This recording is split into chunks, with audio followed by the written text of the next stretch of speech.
Hello everyone, দেখো আমরা চারজন রেডি হয়ে কিন্তু চলে এসেছি রোপে। আর সেই দিন কিন্তু আমরা রোপে 2বার উঠেছিলাম। তোমরা ভেবো না যে এটা আগের ভিডিও, এটা কিন্তু 2বার উঠেছিলাম। যেহেতু আমরা টিকিট কেটেছিলাম দুটো মন্দিরে আমাদের ঘোরাবে, ওই জন্য। একটা হলো চণ্ডী মায়ের মন্দির আর একটা হলো মনসা দেবীর মন্দির। তো চণ্ডী মায়ের মন্দিরে তো আগে গিয়েছি, তোমরা দেখেছো আগের ভিডিওতে। আর এটা কিন্তু মনসা মায়ের মন্দিরে যাচ্ছি, ওই জন্য দ্বিতীয়বার রোপে উঠেছি সবাই। আর দেখো পাহাড়টা কত সুন্দর লাগছে, চারি সাইডটা দেখেছো, জাস্ট ওয়াও, এত সুন্দর লাগছে। একটু ভয় ভয়ও করছিল কারণ অনেকটা উঁচু ছিল, তো ওই জন্য। দেখো চারি সাইডটার পরিবেশ অনেকটা সুন্দর লাগছে কিন্তু। আর দেখো রোপ যাচ্ছে, দেখো চারি সাইডটা দারুণ। আর ভাই বলছে ওই দেখো সবাই যাচ্ছে। এই যে আমি একটু হাই করে নিলাম, ভাইও একটু হাই করে দিল। আর এই দেখো এটা কিন্তু নিচের পরিবেশটা দেখেছো কতটা নিচুতে। তারপরে এই যে আমরা কিন্তু রোপ থেকে এবার নামবো, নিচের দিকে যাচ্ছি। দেখো দারুণ মজা লাগছিল কিন্তু।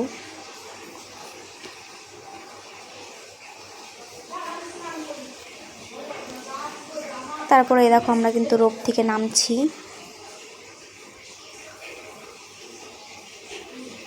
এই যে আমিও নেমে গেছি, তারপর ঠাকুমার নামছে।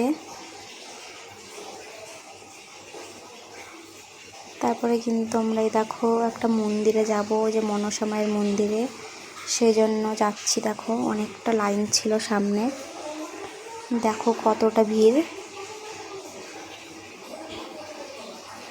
যেহেতু অনেকটা ভিড় ছিল ওই জন্য কিন্তু মায়ের ছবিটা তোমাদের দেখাতে পারিনি। তারপরে দেখো ওই মনসা মায়ের মন্দির থেকে ঘুরে আর একটা মন্দিরে যাব, সেই জন্য দেখো যাচ্ছি। আর দেখো ওই দেখো কত সুন্দর লাগছে ওই দিকটা, সবাই হেঁটে হেঁটে যাচ্ছি। ঠাকুমার পা ব্যথা হয়ে গেছিলো।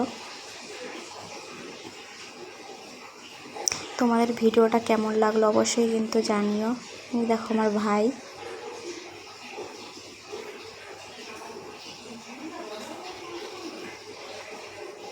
আর এই হরিদ্বার জায়গাটা কিন্তু খুব সুন্দর, আমার তো খুব ভালো লেগেছে, বিশেষ করে গঙ্গার পাড়টা। আর তারপরে এই দেখো একটু জলজিরা খেয়ে নিলাম সবাই মিলে। তারপরে যে মন্দির থেকে ঘুরে এসে বাসের কাছে চলে এসেছে। এই বাসটা আমাদের হরিদ্বার গঙ্গার ঘাটে নিয়ে যাবে। যেহেতু আমরা টিকিট কেটেছিলাম তাই ওনাদের দায়িত্ব ছিল পৌঁছে দেবার। আর ভিডিওটা কেমন লাগলো অবশ্যই সবাই জানিও। Bye bye.